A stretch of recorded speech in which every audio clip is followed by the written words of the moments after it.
The Lord be with you. And with your spirit. A reading from the Holy Gospel according to Matthew. Glory to you, O Lord. Peter approached Jesus and asked him, Lord, if my brother sins against me, how often must I forgive? As many as 7 times. And Jesus answered, I say to you, not 7 times, but 77 times. That is why the kingdom of heaven may be likened to a king who decided to settle accounts with his servants.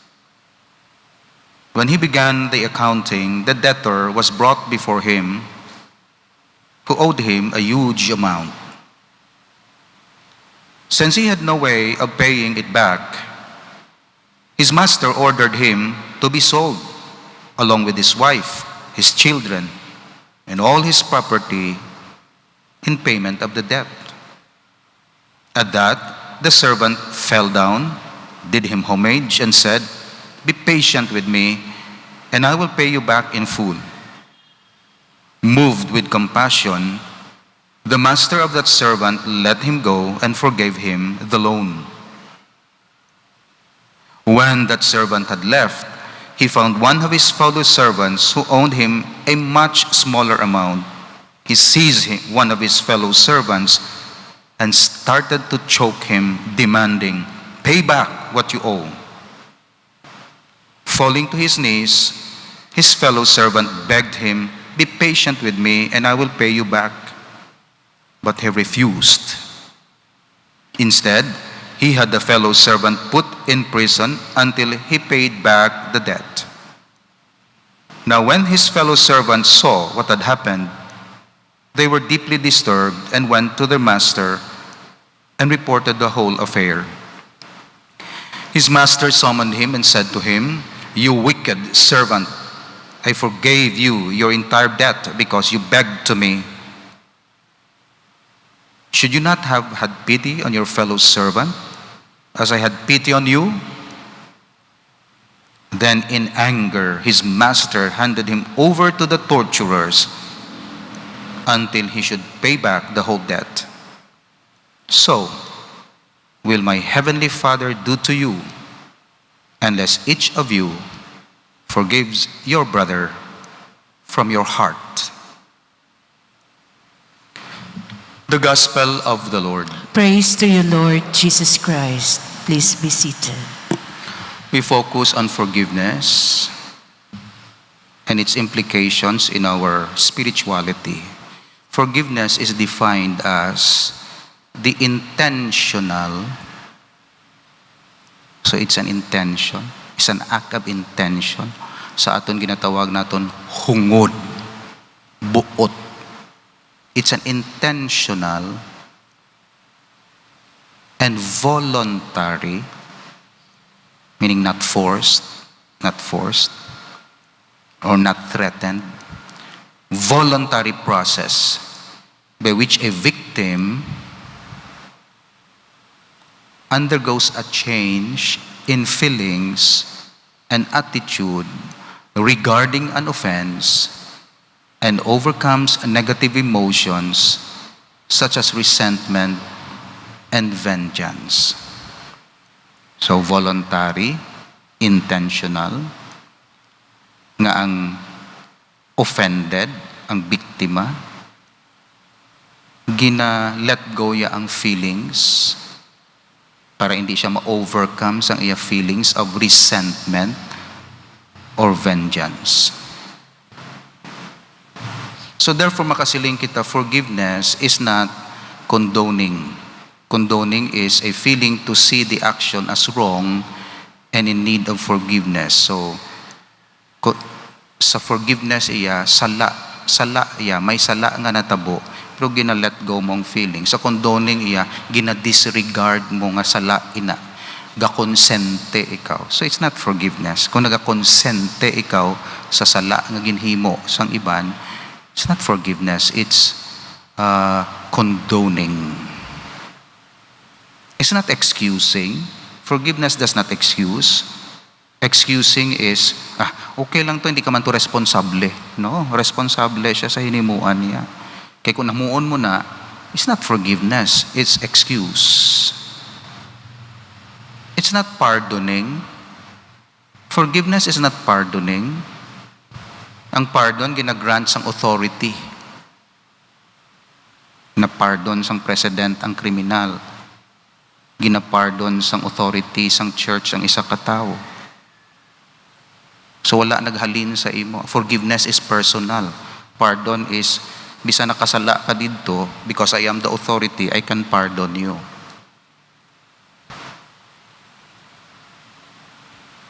So may intervention sa authority iyang pardon. Bisan mo hindi siya offended. Lain nga taong offend. Pero because of his authority, he can give pardon. Di ba may mga presidential pardon? Hindi man ito direkta sa presidente. Pero bangod sang iya authority and concern for the common good, ginapardon niya ang tao. Forgiveness is not pardoning. Because forgiveness is always personal. Ano ang forgiveness sa mga Hudiyo? In Judaism, one must go to those he has harmed in order to be entitled to forgiveness. That means that in Judaism, a person cannot obtain forgiveness from God for wrongs the person has done to other people. So sa Hudiyo, ma-forgive ka lang sang gin-offend mo. Pero hindi ka ma-offend, hindi ka ma-forgive sang Dios, tungod para sa ila, ang Dios hindi maka-forgive sang sala nga wala nahimo sa iya. Kung sinong nahimuan sang sala, ang offended, siyang maka-forgive. So kung inpatay mo ang bata iya, ngayo ka patawad, siya maka-forgive. Ang Diyos hindi maka-forgive sina. Kaya hindi man yung Diyos ang recipient o biktima mo. So para sa mga Hudiyo, makasala ka sa tao ka mangayo patawad. Kagina-require nila 3 times, mangayo ka patawad. That's why amo ni si Pedro nagsiling, pila ka beses ko patawaro na nga kon isig katawo.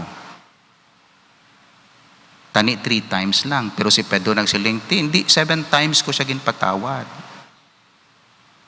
Ginhimo ko more than twice ang gina-require sang law.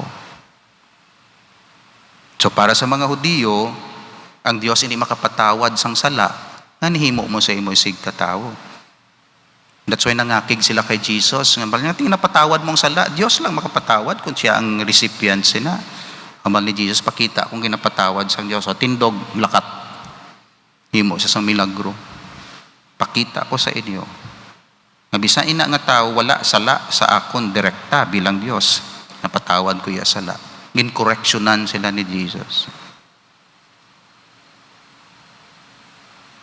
That's why sa Hudiyo,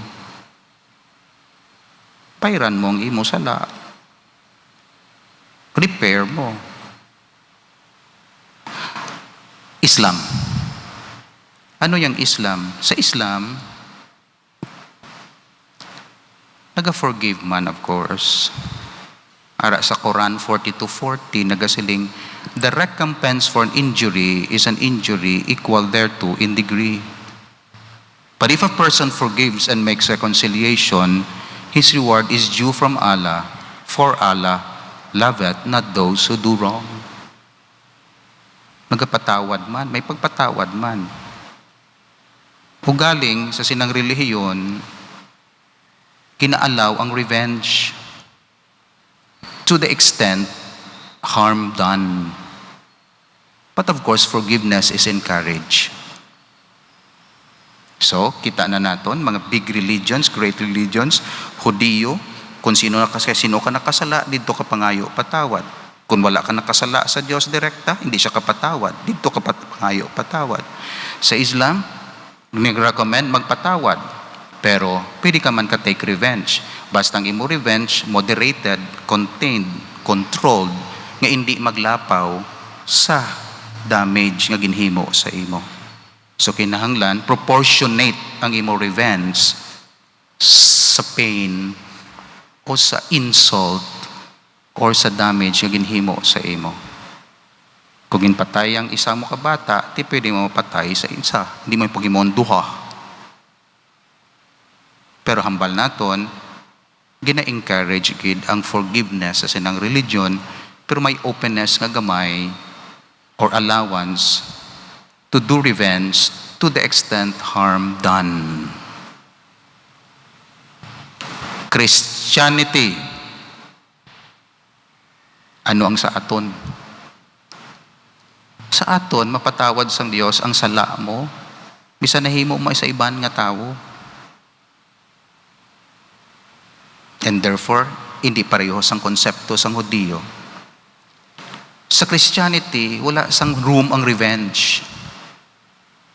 Ang room is, kung tampaon ka sa pihak nga guya, wala ka siling tampa man iya. No? Taya, pihak mo nga guya. Kung papasanon ka sa 1 kilometro, may hambal nga ti papasaan naman siya, no? Pasaan na gani 2 kilometro. Meaning to say, wala sang revenge nga room, wala place ang revenge sa Christianity. Ano ang bal ni Jesus, Son of God? Father, forgive them, for they do not know what they are doing. Kung nag-revenge, take revenge, sabi si Jesus, ito kalamatay ito sa latanan. Isa lang gulo kahambal yan nga, linog. Kalamatay ka mo. Kalamatay sa latanan. Pero wala nag-take revenge si Jesus. In fact, gintampa siya sa pihak. Hambal yan nga, gintampa mo ko. Explain sa ako ng rason nga gintampa mo ako. Nakahimo bala ako sang sala? Kung nakahimo ako sang sala, justify di mo tampa sa akon. Pero kung wala ako nakahimo sang sala, tingin gintampa mo ako. Tell me kung anong sala. Of course, kaakig lang tulila. Kagkahisa. In fact, in the Our Father, the Lord said, forgive us our sins as we forgive those who sin against us. In Luke 23:34, Father, forgive them, for they do not know what they're doing. For if you forgive them when they sin against you, your heavenly Father will forgive you. But if you do not forgive men their sins, your Father will not forgive your sins. So for Christianity, forgiveness is not an option. Whether you take it or not, it's okay, no? For Christianity, forgiveness is essential. We must forgive. Because Christianity is forgiveness. Nga agin padala si Kristo sa kalibutan for what? For the forgiveness of sins. Paano ma-forgive ang sins? Halad yang iya kaugalingon sa cross. Because forgiveness of sins requires blood. New life requires new life. Creation does not require that the Son of God will be offered on the cross. But redemption, salvation, require. Meaning to say, para mabuhi ako, i-give up ni Christ niya ginhawa sa akon. Maubusan siya ginhawa, tapos masaylo sa akon. Para mabuhi ako, kahigko akong dugo, ula ya dugo ya kay transfuse sa akon. Pero kung kuhaan siya sang dugo, mapatay siya, kaya tingin kuha mo dugo ya mo. Anong requirements ng forgiveness? That's why forgiveness is free but expensive. May mga bagay nga free, for free, but not cheap. It's expensive. Why expensive? Because the price is the life of the Son of God. Not only life, suffering on the cross. For your forgiveness, for my forgiveness, give up ni Christ iya life. At tapos na ang tanan, kag naginhawa siya,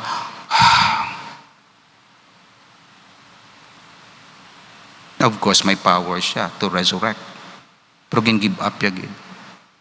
Napatay gid siya 3 days para ma-distribute inang divine life sa aton. Pag-create siya sang world, sang moon, sang sun, wala naguluwa tong power ya para mapatay siya. Pag-create ya, powerful siya katama. Pero pag-redeem ya, kinanglan magwa ang power. Kag-give up ya, iya life for the forgiveness of sins. That's why nag-abot si Kristo not to heal immediately. No, not to give us prosperity, no. Mga konsolasyon lang na. Nag-abot siya ya because He's the Lamb of God who takes away the sins of the world. Siya ang i-offer for the forgiveness of the world. That's why ang tanan nga sumulunod ya is a must to forgive. Well, it's not an option nga piliun mo, no. It's an obligation. Therefore, if you are offering your gift at the altar and then remember that your brother has something against you, leave your gift there in front of the altar. First go and be reconciled to your brother, then come and offer your gift. Matthew 5. And when you stand praying, if you hold anything against anyone, forgive him, so that your Father in heaven may forgive your sins. That's Mark 11:25. Then, but I tell you who hear me, love your enemies, do good to those who hate you, bless those who curse you, pray for those who mistreat you. Pray for those who mistreat you. If someone strikes you on one cheek, turn him the other also. That's Luke 6:27-29. And then be merciful, just as your Father is merciful. Luke 6:36. Do not judge, and you will not be judged. Do not condemn, and you will not be condemned. Forgive, and you will be forgiven. Luke 6:37. Then today, the gospel, then Peter came to him and said, Lord, how often shall my brother sin against me, and I forgive him? Up to 7 times? Jesus said to him, I do not say to you up to 7 times, but up to 70 times 7. Meaning indefinite. Matthew 18:21. So it's a must. If you want to be like Christ, we need to learn to forgive. Last point, mga motives nga ma-forgive ako. May 4 ka motives. Di Father nga ma-forgive ako. Well, may 4 ka motives. Generally, 1, it's for your benefit. If you forgive your brothers the wrongs they did, maghahatag ang forgiveness sa imo sang health. Nami ang imo health, physical, emotional. Madula ang imo nga mga negative feelings, makatulog ka maayo,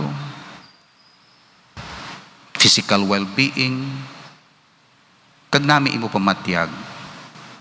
O tanawa kung di ka mag-forgive, di ka katulog, gamiton mong resources mo para mag-get even, gamiton mo imo strength para makabalos, ang inyong relasyon sa balay, nagginagamo-gamo, tungod lang sang balunggay, nga nagamuto sa pihak nga balay, tapos nag-away ka mo.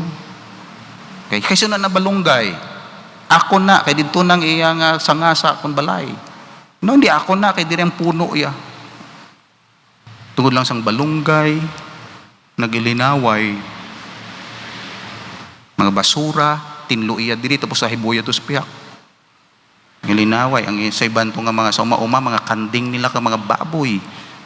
Ang lalakta, mga ano na. Kasi noon mga muna, ilaway sila, hindi sila patawad. Sa saulihim mabatian sang kabataan, tapos may inaway ang bata. Pag inaway sang bata, makupitin siya. May engineer diri, kinanglan may engineer man to, ano pigaw. Hala, bira-bira naman sila. Mga muni, mag-increase di. May refrigerator to, may ref man to. And then, nagtapsi-turvy yung pangabuhi. Hindi na sila katulog. Kag nag-motivate sila to exist is competition. Forgive. For your health. To forgive is to set a prisoner free and discover that the prisoner was you. Forgive others not because they deserve forgiveness, but because you deserve peace. Forgiveness is a gift you give to yourself. That's the number one motive. So forgive, kay para sa imo integrity. Number two motive para sa iban, forgive sila, kaya mo nang eksakto nga himuon, ginatawag ini naton moral obligation motive. Because you feel that is the right thing to do.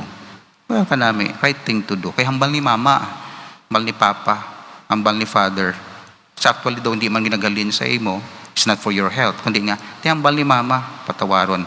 Hambal ni mama, antes mapatay, patawaron ko na. So that's a moral obligation, which is also a good motive. Because you have been taught by others, most especially by parents or by your priests. Mag-develop sa imo virtue. The weak can never forgive. Forgiveness is the attribute of the strong. The third motive, which is better, a better motive, is because you want the person na maging malipayon. Kaya kung kaisa ikaw ang cause ang iya sadness, so gusto mong malipayon siya tungod sa imo benevolence, because ang imo goodwill, ginatawag ini goodwill method. Okay? Palangga mo ang transgressor. Hindi mo gustong ma-distress siya, ma-depress siya. Hindi mo siya gustong magbuang-buang. Hindi mo siya gustong ma-destroy iya kabuhi. Bisan ikaw papi, ikaw dihado, siyang may sala. Utod mo, ikaw dihado, sala. Sige na lang, langga ko na. Hindi ko na siya pagdisturbuhon. Sige. Because of your goodwill. Kanami, you want the best for that person. Therefore, you forgive him or her. Kaya ina, for your welfare. Subong para naman sa iya. Another motive. And lastly, which is a Christian motive, forgive. Because ginahambal ni Lord. So wala na. Hindi man sa healthy, good kung ma-healthy ako. Para sa iya, okay man kung okay man sa iya. Pero sundon ko niya, kaya ti Kristiyano ako, hambal ni Lord. So ang imo motive is divine motive. Worship of God. Glorification of God. Obedience to God. So, for your personal benefit motive, for your mama, because amo nang hambal ni mama mo, kag ni teacher mo, kita nawab lang bata, mama, hambal ni teacher, amo na, it's a moral motive. And then, for the good of other person, sige na lang, planggata na, hindi para, goodwill motive, pero mga human motives. Pero nami, ginang motive mo is for God. To worship Him. To glorify Him. Forgive. Di Father, pagbatunon ini. For the sake of God. Forgive. Di Father, basi di pagbugnuhon ako, kag isnabya ko. Sige lang. Kung isnabya ka, ti, wala ta problema. Don't worry. Sakit na, pero ti, for the glory of God. Do things for God. And that is what we call divine motive. If you forgive others for the glory of God, God will forgive you your sins. Amen. Incline your merciful ear to our prayers, we ask, O Lord, and listen in kindness to the supplications of those who call upon you through Christ our Lord. Amen.